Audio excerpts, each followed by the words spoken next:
avec l'entrée, il y a pas mal de touristes. L'intéressant ici, on est en haut de la pyramide et aujourd'hui on a l'impression que c'est une double pyramide, c'est-à-dire qu'on est monté, là je suis sur une plateforme et puis de nouveau il y a un creux et une autre pyramide qui se forme.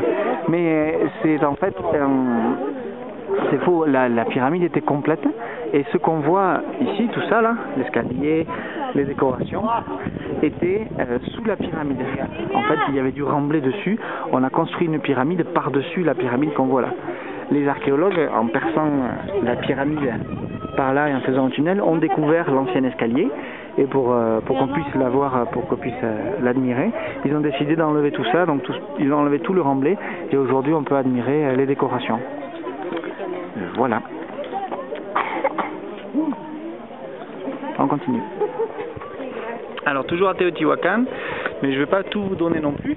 Quand vous arriverez, vous verrez ce signe là, patio con piso de mica. N'hésitez pas à aller ici, juste derrière, et demander une explication au guide qui est là pour surveiller un petit peu. Le mica, c'est une pierre minérale et ici à Teotihuacan on en faisait un usage assez particulier.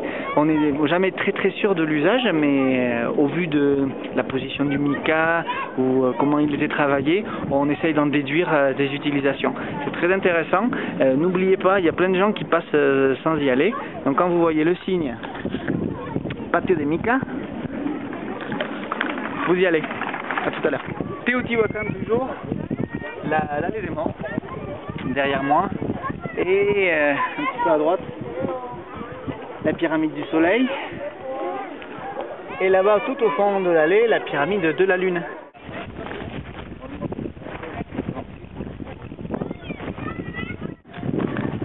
Teotihuacan, dans l'état de Mexico, on s'approche de la pyramide de la lune. Derrière moi, la pyramide du soleil, l'allée des morts, et ici, la pyramide de la lune. Alors une anecdote rigolote, quand ils ont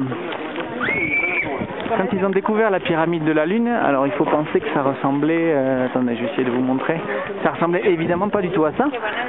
Ça c'est une reconstitution.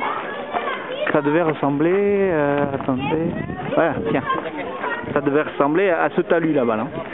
Sauf qu'on voyait quand même que c'était une pyramide importante et il n'y avait pas d'escalier parce que Teotihuacan a été abandonné au 8e siècle à peu près, on ne sait pas pourquoi. Et non seulement abandonnée mais détruite. Et donc cet escalier n'existait pas et en plus il y avait un énorme trou en plein milieu. Par contre, alors ils ont en bas, bon, ça a été détruit et on a retrouvé les moellons qui forment les 9 premiers escaliers. On voit qu'il y a une couleur différente. Ça, ce sont des moellons, je vais m'approcher un peu, qui ont été retrouvés au pied de la pyramide. Les autres moellons manquants, on pense qu'ils ont été utilisés pour d'autres constructions, volées, des choses comme ça. Alors gros problème, c'est comment reconstituer un escalier qui soit relativement réaliste par rapport à l'époque, avec un gros tas de cailloux là et quelques moellons par terre. En fait, ça a été possible grâce à une pierre qui est restée en place. Cette pierre là était en place, elle n'a pas bougé depuis l'origine et en fait elle a permis aux architectes de déterminer l'inclinaison de l'escalier et à partir de l'inclinaison de l'escalier ils ont reconstitué d'abord les 9 premiers escalons avec les moellons qu'ils ont trouvés à la base de la pyramide et le reste avec de la pierre qu'on trouve ici pour la reconstitution.